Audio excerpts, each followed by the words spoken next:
En este video presento la tercera y última parte de indicadores de rentabilidad y de costo eficiente. En este caso, lo que vamos a hacer es concentrarnos en los indicadores que se llaman de costo eficiencia o de costo efectividad. Lo que hay que tener en consideración es que existen situaciones en las que se aplican indicadores que se llaman de costo eficiencia. Esto ocurre, por ejemplo, en proyectos cuyos beneficios pueden ser de tal naturaleza que resulte muy difícil valorizarlos en términos monetarios. En algunos casos porque son subjetivos, en otros porque no se conoce una metodología para su evaluación. Por ejemplo, es muy difícil valorizar todas las consecuencias de un cambio en el medio ambiente ocasionado por un proyecto. En otras ocasiones, los beneficios son tan grandes que no hay dudas que el proyecto debe ejecutarse. Por ejemplo, en la República Argentina se establece la obligatoriedad de la enseñanza básica. Los beneficios de esa educación son tan grandes que todos los habitantes del país deben alcanzarla. Entonces, en este caso, para elegir cuál es el proyecto más conveniente, se opta por la alternativa de mínimo costo. Por último, se pueden comparar proyectos con distinto número de beneficiarios. Por ejemplo, proyectos que asistan a diferentes alumnos, proyectos que involucren diferentes vehículos o diferentes atenciones médicas, etc. Esto es lo que vamos a ver entonces a continuación. Hay dos indicadores muy importantes para el análisis de costo-eficiencia, que es el valor actual de los costos y el costo periódico equivalente.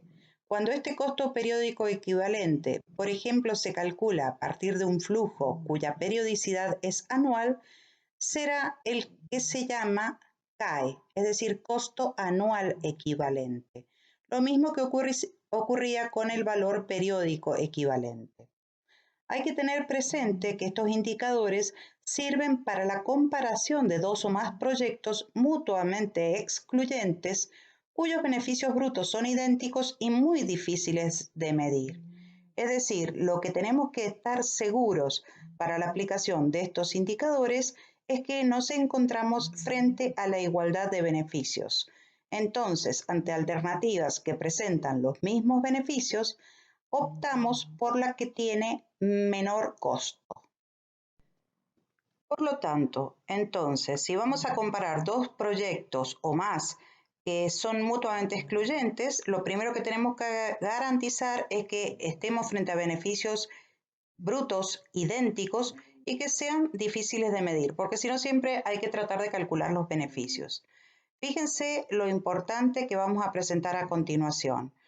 Cuando uno calcula o transforma el valor actual de los costos en una cuota vencida del sistema francés, esa cuota recibe un nombre especial que es costo periódico equivalente. Esto ocurría también con el valor periódico equivalente, porque recuerden que era la transformación del VAN en una cuota del sistema francés. Es decir, la cuota es siempre calculada bajo el sistema francés, solamente que recibe un nombre distinto según a partir del valor y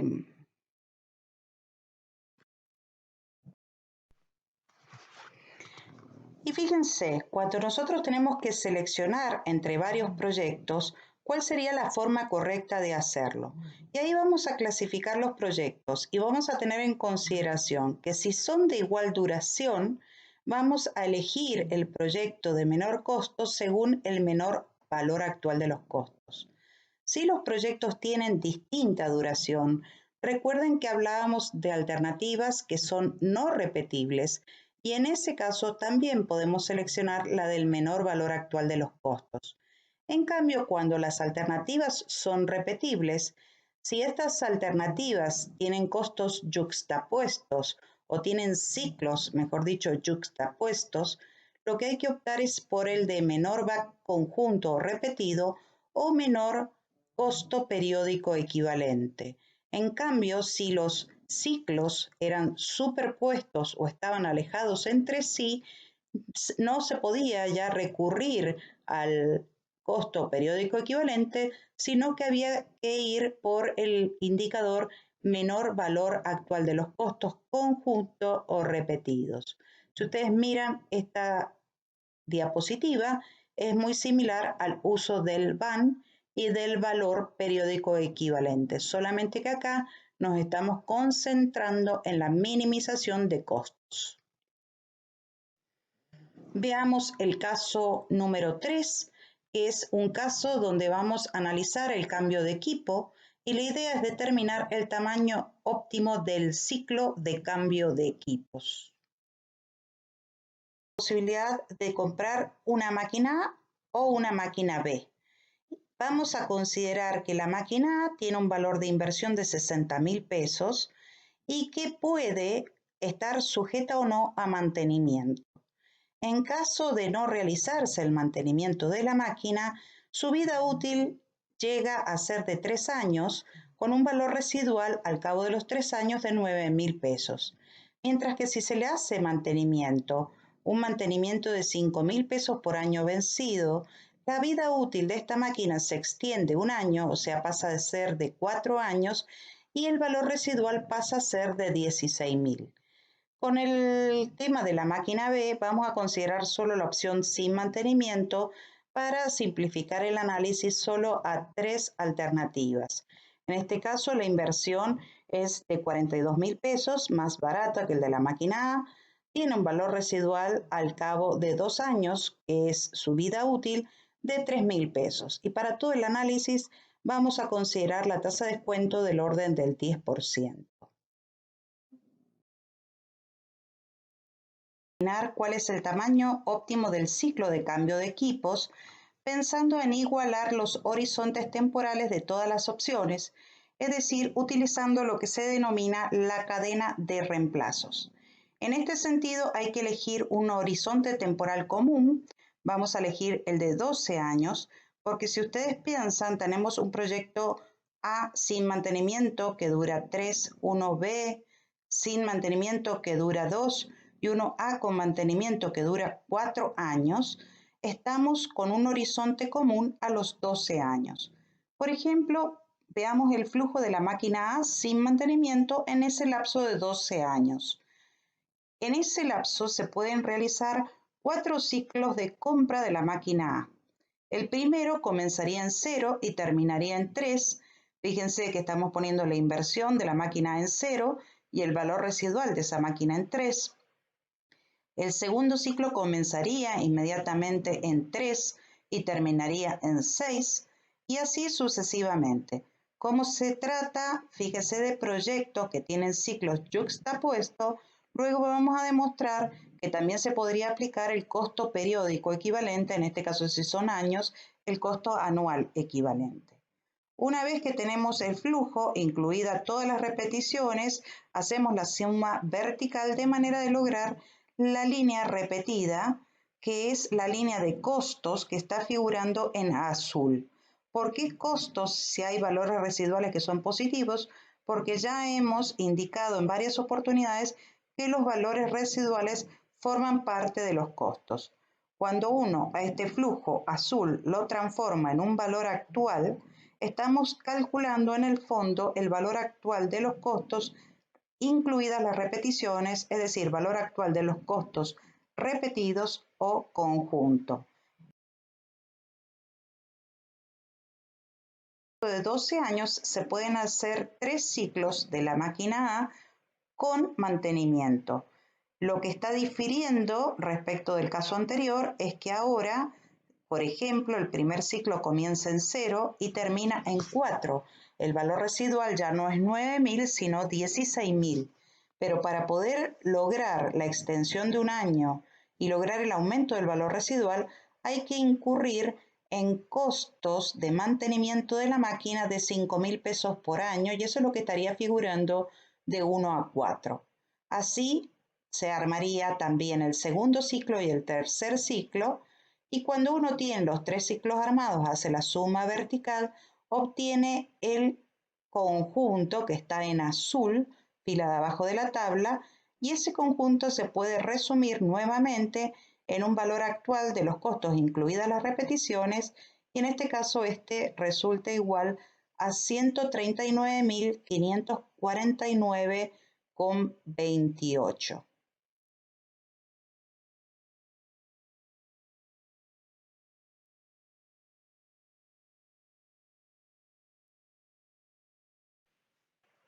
No les presento el de la máquina B, eso se los dejo para ustedes, sino que directamente pongo los resultados. El valor actual de los costos de cada una de las opciones aparece en la segunda columna de la tabla. Es un valor actual de los costos igualado en el horizonte temporal de 12 años, es decir, que incluye las repeticiones hasta equiparar la duración a 12 años, y se puede determinar que el menor valor actual de los costos repetidos, que es el criterio de decisión, es el de comprar la máquina A y hacerle mantenimiento. De esta forma estaríamos minimizando el costo de la máquina o el costo asociado a las máquinas o a los equipos. Como los ciclos de compra de los equipos son yuxtapuestos, se puede utilizar el CAE para simplificar el análisis, es decir, evitar plantear la cadena de reemplazos. En este sentido, lo que se debe hacer es plantear el primer ciclo correspondiente a cada una de las alternativas, es decir, el primer ciclo de A sin mantenimiento, que sería el que dura 3 años, el de A con mantenimiento, que sería el que dura 4, y el de B sin mantenimiento, que sería el que dura 2 años. A partir de cada uno de estos ciclos se calcula el BAC. BAC simple, es decir, el BAC de ese primer ciclo. Y este BAC se transforma en una cuota del sistema francés que se llama CAE. La idea es que hay que tener en cuenta que para determinar el número de cuotas se debe respetar la duración del ciclo. Es decir, el CAE que se calcula del caso de la máquina A sin mantenimiento es un CAE que responde a 3 cuotas del sistema francés calculado a partir del BAC de 53.238. El de A con mantenimiento son 4 cuotas del sistema francés y el B sin mantenimiento 2 cuotas del sistema francés. Una vez que tenemos estos CAEs, tenemos que elegir aquella opción que genera un menor CAE, porque la idea es que el CAE es sustituto del BAC repetido o BAC conjunto. Si las opciones tienen ciclos yuxtapuestos, nos ordenan los proyectos de igual manera. Entonces es una forma de simplificar el análisis. Vamos a ver un último caso, que es un caso de un proyecto de prestación del servicio de educación básica, para el cual lo que nosotros vamos a hacer es proceder a la minimización de costos. Y así podemos mostrar de alguna manera un avance más para el uso de estos indicadores de costo-eficiencia. El servicio de educación básica es obligatorio y por lo tanto entonces no vamos a medir los beneficios de la educación, sino que vamos a minimizar los costos de prestar este servicio. Vamos a evaluar 2 tipos de construcción edilicia para una escuela, una alternativa A que es un edificio de ladrillo que tiene mayor durabilidad y menor mantenimiento o costo de mantenimiento, y una alternativa B que es un edificio prefabricado. Vamos a suponer que en ambos edificios el nivel de educación, el grado de educación, la calidad de educación que se puede prestar es exactamente la misma. Por lo tanto, vamos a elegir la opción de menor costo. En este caso, los datos son datos muy sencillos, son de inversión para el edificio de ladrillo y madera, de duración, que fíjense que el de ladrillo dura 50 años y el de madera 15, y el mantenimiento anual para cada uno de los elementos o de estos alternativas edilicias es de 1.000 y 2.000 pesos por año vencido.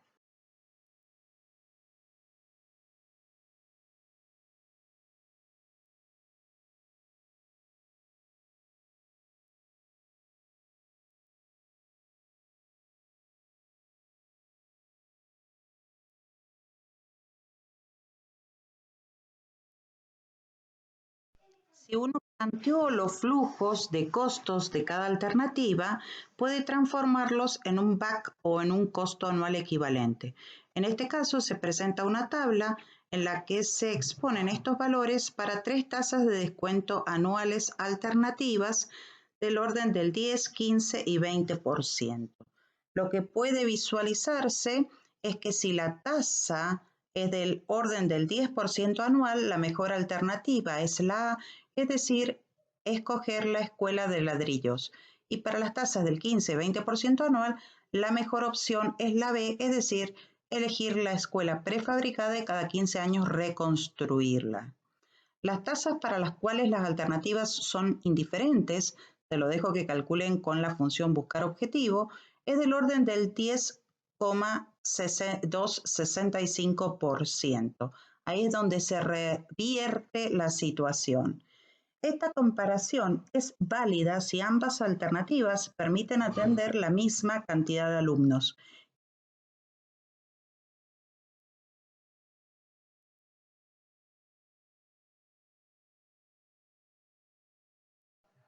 En este caso, fíjense que vamos a suponer que tenemos distinta cantidad de alumnos que los proyectos nos permiten atender. Por ejemplo, la alternativa A permite atender 300 alumnos y la alternativa B permite atender 250 alumnos. En este caso ya no basta comparar los CAE, sino hay que calcular el CAE por alumno. Es decir, por ejemplo, se toma el CAE de la alternativa A y se divide por 300 y el de la alternativa B y se divide por 250. Lo que nos damos cuenta es que para las tasas del 10 y 15%, la escuela que presenta menor CAE por alumno es la A y en el caso de la tasa del 20%, la escuela que presenta menor CAE por alumno es la B. Si la tasa es del 15% anual, por ejemplo, el CAE por alumno es menor en la alternativa A que en la alternativa B. Si los niños a atender son 300, no hay duda que A es la mejor, pues se logra un costo por alumno más bajo y además atiende a todos los alumnos. Pero veamos ahora la otra situación. ¿Qué pasaría si la tasa es del 20% anual? En este caso, fíjense nuevamente, miremos la minimización de CAE. Si la tasa es del 20% anual, el CAE por alumno es menor en la alternativa B que en la alternativa A. Sin embargo, con la alternativa B no atendemos el total de alumnos, por lo tanto no se puede aconsejar directamente que se elija la alternativa B. La pregunta relevante en este caso es, ¿vale la pena gastar la diferencia de CAE, que en este caso sería 21.002 para la alternativa A y 16.972 para la alternativa B? Es decir, esta diferencia sería de 4.030 pesos adicionales por año para atender 50 niños adicionales. Repito, ¿vale la pena gastar 4.030 adicionales por año para atender 50 niños adicionales? Fíjense que la respuesta a esto es que nos está diciendo que cada niño adicional está costando 80,60 por año. Y ahí habrá que ver las opciones que enfrentamos para atender fuera de estas dos posibilidades a esos 50 niños. A modo de resumen, para el caso de la tasa del descuento del 20% anual, teniendo en consideración que hay que educar 300 alumnos, si nos guiamos por la alternativa A, el costo de educar cada uno de esos 300 alumnos es de 70 pesos.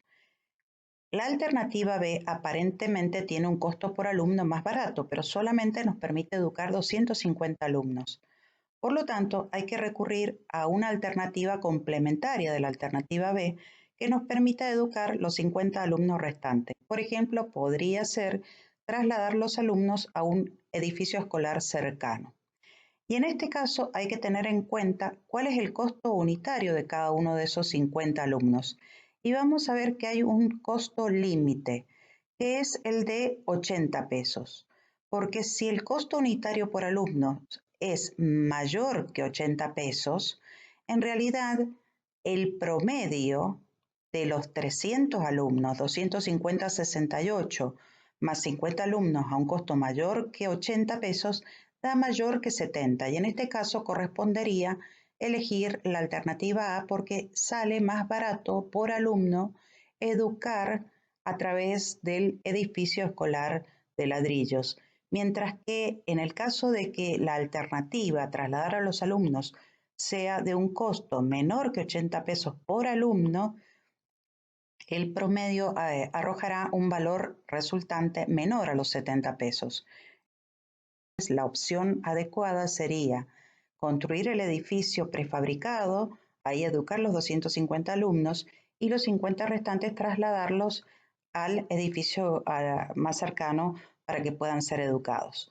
Esta sería la forma de la aplicación del costo por unidad, teniendo en cuenta alternativas que no nos permiten educar el mismo número de asistentes. El que hemos usado es el de costo medio. Lo hemos usado en el proyecto de los tomates, en el armado de flujo, diapositivas que fueron empleadas en un video anterior. Fíjense que nosotros cuando calculamos el costo medio dijimos que era el costo periódico equivalente dividido el número de unidades. Sin embargo, algo que quiero mencionar a grandes rasgos, y para eso después les dejo el libro para que profundicen, es que esta fórmula es correcta siempre y cuando las cantidades sean constantes a través del tiempo.